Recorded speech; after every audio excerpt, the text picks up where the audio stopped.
In this video, I'll be sharing with you how you can connect your Excel to SQL Server and extract data. So in Excel, you're going to go to data.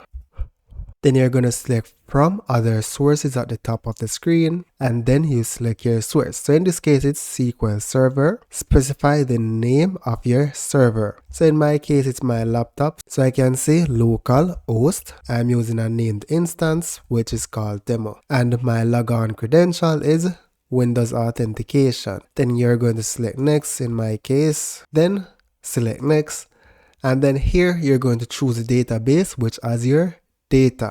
So I'm going to be using the demo database, and I'll be using data from the data imported. If you want to import multiple tables, you can select this option that allows you to import multiple tables. But for now, one table is fine, and then select next. Provide a name for your connection.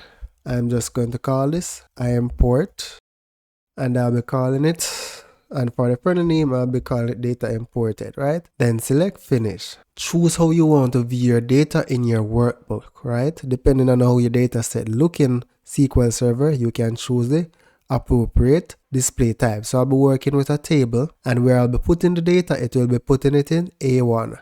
So I'm just going to select OK here to keep the default. And you can see that it went ahead and imported my entire table. Now what if you wanted to write a query?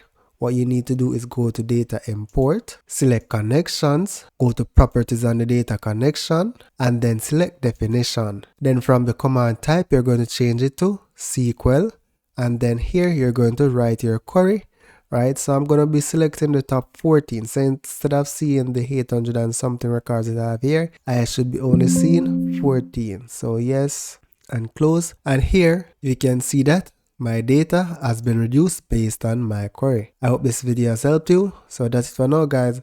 Thank you for watching, and see you in the next video.